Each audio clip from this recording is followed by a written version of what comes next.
Hello दोस्तों, आज के इस वीडियो में हम द्विबीजपत्री भ्रूण के विकास की क्रिया को विस्तार से समझेंगे। तो आइए इस वीडियो को शुरू करते हैं। देखिए, इस भ्रूणीय विकास की क्रिया के लिए जो प्रारूपी उदाहरण लिया जाता है वो है क्रूसीफेरी कुल का कैप्सेला वर्सा पेस्टोरिस नामक पौधा। इसी पौधे में इसका विस्तार से अध्ययन किया गया है। और क्रूसीफेरी कुल में जो बीजांड होगा वो वक्रावर्त या केमाइलोट्रोपस प्रकार का होता है। तो आइए हम इस भ्रूणीय विकास की क्रिया को समझें। तो इसके लिए सबसे पहले हम भ्रूण कोश की संरचना बनाएंगे। देखिए, एक भ्रूण कोश 7 कोशिकीय होता है, जिसमें 3 कोशिकाएं बीजांड द्वार या माइक्रोपाइल की ओर होते हैं, जिसमें से 2 कोशिकाएं छोटे होते हैं और 1 कोशिका बड़ा होता है। इसी तरह से 3 कोशिकाएं चिलाजा या निभाग की ओर होते हैं, जिनको प्रतिमुख कोशिकाएं कहते हैं, और बीच में 2 केंद्रकों के मिलने से एक द्वितीयक केंद्रक बनता है। यदि आप भ्रूण कोश का विस्तार से संरचना और इसमें होने वाले दोहरा निषेचन त्रिक संलयन की क्रिया को समझना चाहते हैं तो उसका वीडियो हमारे चैनल पर बना हुआ है, देखकर समझ सकते हैं। तो देखिए, इसमें ये है अंड और ये है द्वितीयक केंद्रक। और देखिए, जैसे ही इसमें निषेचन के लिए दोनों नरयुग्मक पहुंचते हैं तो एक नरयुग्मक इस अंड के साथ जाकर के जुड़ जाता है और उसके फलस्वरूप जाइगोड या युग्मनज का निर्माण होता है, और यह एक द्विगुणित कोशिका होता है और यही आगे चलकर भ्रूण का निर्माण करेगा। और एक नरयुग्मक जाकर इस द्वितीयक केंद्रक से जुड़ता है, जिसके फलस्वरूप भ्रूण पोष या एंडोस्पर्म बनता है और यह एक त्रिगुणित कोशिका होता है। और बाकी ये जो 3 कोशिकाएं, प्रतिमुख कोशिका और ये 2 सहायक कोशिका, ये सभी कोशिकाएं डिजनरेट या विलुप्त हो जाते हैं। तो इस तरह से जब इसमें निषेचन की क्रिया हो जाएगा तो इसके भीतर सिर्फ 2 कोशिकाएं रह जाते हैं, एक जाइगोड, दूसरा एंडोस्पर्म। जाइगोड आगे चलकर भ्रूण का निर्माण करता है और एंडोस्पर्म उस भ्रूण को पोषण देता है। अब देखिए, जाइगोड कुछ समय तक विश्राम अवस्था में रहता है, अर्थात यह इसी रूप में पड़ा रहेगा, इसमें कोई विभाजन नहीं होगा। इस समय जाइगोड को हम कहेंगे ऊस्पोर। लेकिन इस एंडोस्पर्म सेल में लगातार विभाजन होते रहता है और समसूत्री विभाजन के द्वारा बहुत सारे एंडोस्पर्म न्यूक्लियाई बनाता है, जो उस भ्रूण को पोषण देगा। तो इस तरह से इसके पोषण के लिए जब इसमें पोषक पदार्थ तैयार हो गया तब इसमें विभाजन चालू होगा। तो चलिए उसको आगे देखते हैं। तो यहाँ पे एक कोशिकीय जाइगोड को बना लेते हैं पहले। इस तरह का देखिए, मान लेते हैं ये जाइगोड है, सिर्फ एक कोशिका है इसमें।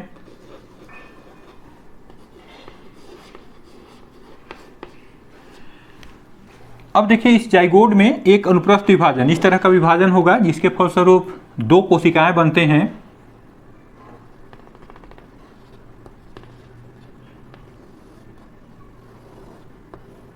इसको अलग अलग कलर में बनाते हैं क्योंकि यहीं से भ्रूण और निलंबक ये दोनों अलग अलग बनेंगे। तो देखिए, एक कोशिका ऊपर की ओर बन गया और दूसरा कोशिका नीचे की ओर। नीचे से आशय है बीजांड द्वार की ओर। एक कोशिका चिलाजा या निभाग की ओर और दूसरा बीजांड द्वार की ओर। जो चिलाजा की ओर कोशिका बनता है ये कहलाता है टर्मिनल सेल या एम्ब्रियोनिक सेल, और नीचे का जो कोशिका है ये कहलाता है आधारीय कोशिका, बैसल सेल, या इसको सस्पेंसर सेल भी कहते हैं। अब इसके बाद इस बैसल सेल में एक अनुप्रस्थ विभाजन होगा इस तरह का, लेकिन टर्मिनल सेल में एक उदग्र विभाजन होगा, जिसके कारण इसमें कुल 4 सेल तैयार हो जाते हैं। इस तरह से इसको बनाएंगे। देखिए,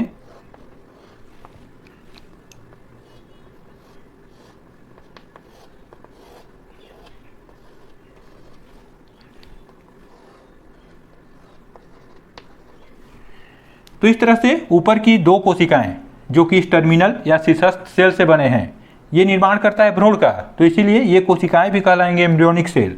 और नीचे की 2 कोशिकाएं ये बने हैं बेसल सेल से और ये निर्माण करता है सस्पेंसर या निलंबक को, इसलिए कहलाएंगे सस्पेंसर सेल। इस समय भ्रूण ऊपर से थोड़ा चौड़ा और नीचे से पतला दिखता है, तो इस भ्रूण को कहेंगे हम टी शेप्ड भ्रूण। T shaped embryo. अब उसके बाद देखिए ये जो सस्पेंसर सेल है इसमें लगातार अनुप्रस्थ विभाजन, इस तरह के विभाजन होते जाएंगे, जिसके फलस्वरूप 6 से 10 कोशिकीय एक लंबा सा सस्पेंसर बनाता है। लेकिन ऊपर के ये जो एम्ब्रियोनिक सेल हैं इसमें एक अनुप्रस्थ विभाजन होगा ऐसा, जिसके फलस्वरूप एक 4 कोशिकीय भ्रूण बनेगा। इसका अगला स्टेज कुछ इस तरह का होगा। देखिए इसमें एक अनुप्रस्थ विभाजन हुआ तो 4 कोशिकाएं बन गए। नीचे इसमें लगातार अनुप्रस्थ विभाजन होते रहता है, जिसके फलस्वरूप 6 से 10 कोशिकीय एक लंबा सा संरचना बनता है, जो निलंबक या सस्पेंसर कहलाएगा। अब देखिए इसमें और आगे चलें तो इस भ्रूण में जो 4 कोशिकीय है इसमें एक परिणत विभाजन होता है, इस तरह से गोलाकार विभाजन, जो कि परिणत विभाजन कहलाता है। तो उसको भी पहले यहाँ कर लें, फिर हम इसके पूरे कोशिकाओं का नामकरण करेंगे। तो देखिए यहाँ पर एक परिणत विभाजन हुआ, जैसे मैं कहा कि ये 4 कोशिकाएं इस तरह के हैं। अब इसमें एक परिणत कर दीजिए इस तरह से गोलाकार, 8 कोशिका बन गए। और नीचे ये तो सस्पेंसर इस तरह का, इसको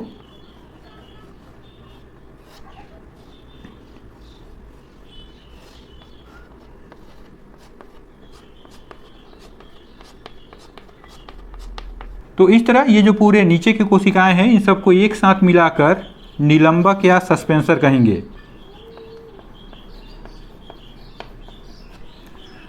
सस्पेंसर का जो सबसे ऊपर का कोशिका होता है ये कहलाता है हाइपोफाइसिस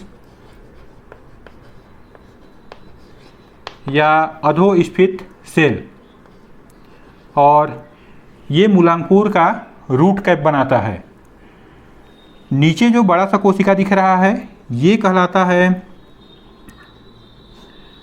पुट्टिका कोशिका, वेसिकुलर सेल, या इसको कहेंगे हम लोग हास्टोरियल सेल। अब इनको पहले यहाँ समझ लीजिए। देखिए ये जो निलंबक बना, ये इस भ्रूण को, ऊपर जो भ्रूण बन रहा है इस भ्रूण को धकेलने का काम करता है एंडोस्पर्म की ओर, ताकि उस भ्रूण को पर्याप्त मात्रा में पोषण मिल जाए। तो इसका काम बस यही है। जैसे जैसे भ्रूण वृद्धि करते जाएगा ये विलुप्त होते जाते हैं, और जैसे पूरा उसमें बीजपत्र और मूलांकुर प्रांकुर का निर्माण हो जाता है ये सस्पेंसर विलुप्त हो जाता है। अब देखिए ऊपर यहाँ हम देखते हैं कि इस भ्रूण में 8 कोशिकाएं हैं। इस कारण से इस भ्रूण को ऑक्टेंट टाइप या स्टेज बोलेंगे। ये 8 कोशिकाएं इस प्रकार व्यवस्थित होते हैं 2 स्तर में। देखिए ऊपर की ओर 4 कोशिकाएं, नीचे की ओर 4 कोशिकाएं। ऊपर की 4 कोशिकाओं को कहा जाता है इपीबेसल लेयर, और नीचे की 4 कोशिकाओं को कहा जाता है हाइपोबेसल। इसको ध्यान रखेंगे आप। ये जो इपीबेसल की कोशिकाएं हैं ये आगे चलकर बीजपत्र कोटिलिडेंस, साथ ही साथ बीज का वह भाग जिससे तना बनता है अर्थात प्रांकुर प्लेम्यूल, उसका निर्माण करते हैं और इपिकोटाइल का भी निर्माण करेंगे। जबकि हाइपोबेसल ये नीचे की जो 4 कोशिकाएं हैं ये मूलांकुर जिससे जड़ बनता है और हाइपोकोटाइल का निर्माण करेंगे। तो इस तरह से यहाँ पे भ्रूण जो है ये 8 कोशिकीय हो गया, और जिसमें 2 टायर बन गए, इपीबेसल और हाइपोबेसल।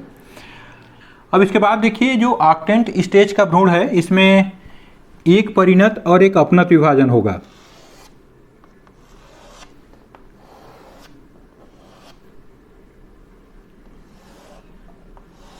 इस तरह का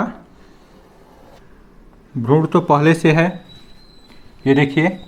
अब इसमें एक परिणत अर्थात इस तरह का गोलाकार विभाजन जो कि हम यहाँ पे किए थे 4 सेल से 8 सेल बनाने में। तो भीतर 8 कोशिकाएं हो गया, और बाहर की कोशिकाओं में होता है अपनत विभाजन, इस तरह का विभाजन, जिसके कारण यहाँ पर कुल 16 कोशिकाएं बन जाते हैं।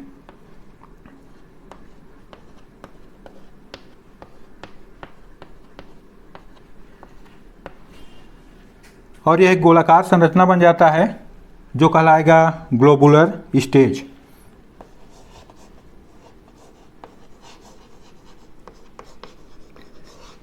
जिसमें कुल 16 सेल का भ्रूण होगा। अब बाकी इसमें नीचे जो सस्पेंसर है इसको तो हम ऐसे ही बना देंगे जैसे है ये, इसमें कोई परिवर्तन नहीं होता, इसी तरह का रहेगा ये। इसको आप ऐसे ही बना लेंगे। हो सकता है कुछ कोशिकाएं आपको न दिखाई दे रहे हों, आप इस तरह से इसको बना सकते हैं। अब देखिए यहाँ पर जो सबसे बाहर की कोशिकाएं हैं ये व्यवस्थित होकर एक परत बना देते हैं जो कहलाएगा डर्मेटोजन।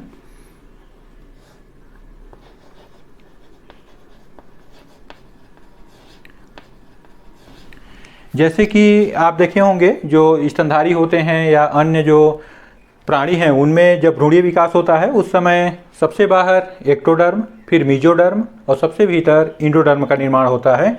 उसी तरीके से पौधों में भी 3 स्तर का निर्माण होता है। सबसे बाहर डर्मेटोजन जो कि त्वचाजन कहलाएगा, बीच वाला जो लेयर होता है ये कहलाता है पेरीब्लेम जिसको कि वल्कुटजन कहेंगे जो कार्टेक्स का निर्माण करेगा, और सबसे भीतर का जो स्तर होता है ये कहलाता है प्लीरोम या रंभजन जो आगे चलकर वेस्कुलर बंडल या संवहन पुल का निर्माण करता है। उसके बाद इस भ्रूण में क्या होगा, देखिए ये एक तिकोना ट्रायंगल शेप लेते हुए हृदय आकार में बदलता है। तो उसका चित्र हम यहाँ पे बनाएंगे। इसका चित्र कुछ इस तरह से बनेगा।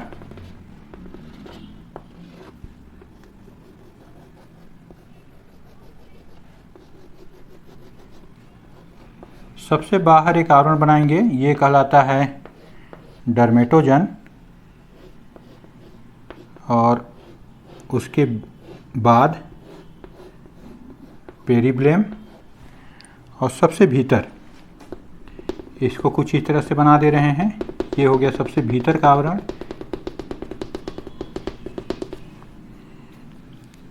ये हो गया डर्मेटोजन, ये बीच का आवरण कहलाएगा पेरीब्लेम, और सबसे भीतर का आवरण कहलाएगा प्लेरोम, और बाकी इसमें नीचे की ओर सस्पेंसर।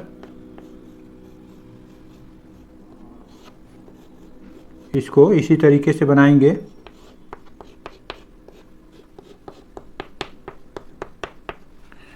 तो इस तरह ये भ्रूण हृदय के आकार का दिखाई देता है, इसलिए इसको हार्ट शेप एम्ब्रियो कहेंगे। अब इसके बाद देखिए इसमें यहाँ और यहाँ इन दोनों सिरों से तेजी से कोशिकाएं विभाजित होने लगते हैं, जिसके फलस्वरूप इसमें 2 बीजपत्र बन जाता है। उसको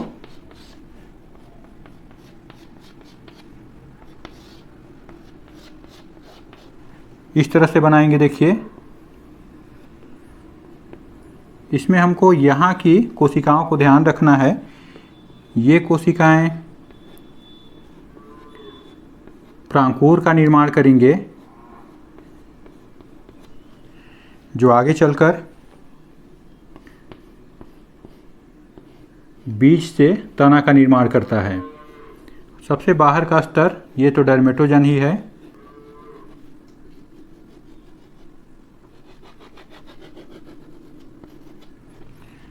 और नीचे की ओर यहाँ पर भी हमको ध्यान रखना है, यहाँ पर रूट रीजन है, अर्थात ये मूलांकुर रेडिकल का निर्माण करेगा, इसी से जड़ का विकास होता है। और नीचे ये जो सस्पेंसर है, सस्पेंसर का पहला कोशिका जो हम वहाँ पे हाइपोफाइसिस बताए थे, ये कोशिका यहाँ पर रूट कैप का निर्माण करता है।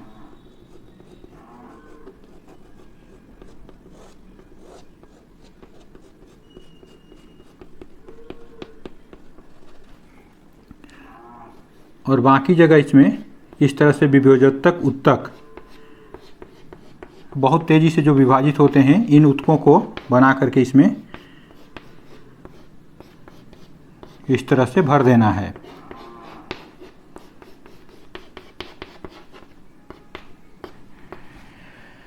इसमें देखिए अब ये जो बीजपत्र या जिसको कि कोटिलीडन कहेंगे, इसका निर्माण हो गया। कोटिलीडन्स या बीजपत्र, यहाँ पर का ये हिस्सा कहलाएगा स्टेम टिप ये कहलाता है रूट रीजन।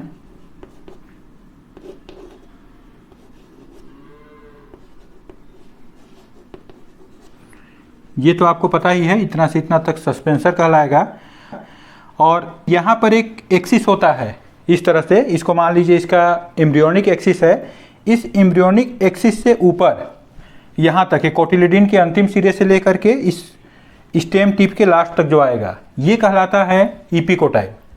और इस एम्ब्रियोनिक एक्सिस के नीचे कहाँ तक, रूट रीजन, जहाँ पे रूट रीजन समाप्त होगा वहाँ तक, ये कहलाता है हाइपोकोटाइल।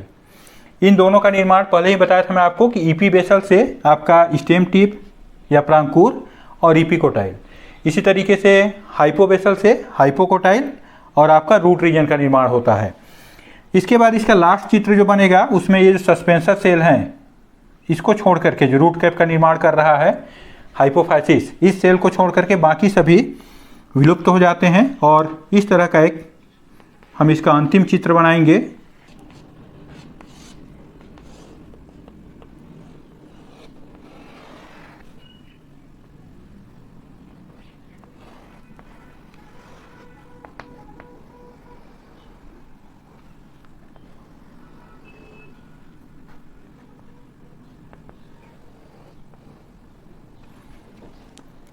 यहाँ पर इसका रूट कैप, ये सिर्फ ये बचा आपका हाइपोफाइसिस सेल, रूट कैप में चेंज हो गया और बाकी सभी सस्पेंसर समाप्त हो गए। तो इस तरह से एक द्विबीजपत्री भ्रूण का विकास होता है, बीज बन जाते हैं। और इनका नामांकन करने पहले ये हो जाएगा आपका बीजपत्र, यहाँ पर का क्षेत्र ये कहलाएगा प्रांकुर प्लूम्यूल, यहाँ पर का क्षेत्र कहलाता है मूलांकुर रेडिकल, ये जो बचा हुआ है निलंबक का शेष ये कहलाने लगता है रूट कैप। और यहाँ से यहाँ तक का जो बीच का क्षेत्र दिखाई दे रहा है ये कहलाएगा हाइपोकोटाइल। इसको चाहे तो लिख सकते हैं आप इपिकोटाइल। तो इस तरह से एक द्विबीजपत्री बीज तैयार हो जाता है और इस बीज में दो बीजपत्र होंगे, साथ ही साथ यह बीज चारों ओर से दो आवरणों से घिरा होता है। वही आवरण जो बीजांड के बाहर होते हैं, बीजांड के बाहर का जो आउटर इंटुगमेंट है वो इसमें बाह्य आवरण बनाएगा जिसको कि टेस्टा कहते हैं, और जो उसका इनर इंटुगमेंट है वो इसमें बना देता है अंतः आवरण जिसको कि टेगमन कहते हैं। और इस प्रकार बाहर जो अंडाशय है वो फल में परिवर्तित हो जाता है। तो दोस्तों इस तरीके से आपने देखा कि द्विबीजपत्री भ्रूण के विकास में यह भ्रूण कई शेप, कई आकार बनाते हुए अंत में एक परिपक्व या मैच्योर भ्रूण जिसको कि टारपीडो शेप भी कहते हैं में बदल जाता है और अंत में उसके बाद फिर यह बीज में परिवर्तित हो जाता है। तो इस प्रकार आप द्विबीजपत्री भ्रूण के विकास को समझ गए होंगे। यदि यह वीडियो अच्छा लगा तो इसे लाइक कीजिए। ऐसे ही वीडियो देखने के लिए हमारे चैनल को सब्सक्राइब कीजिए और दोस्तों के साथ शेयर कीजिए।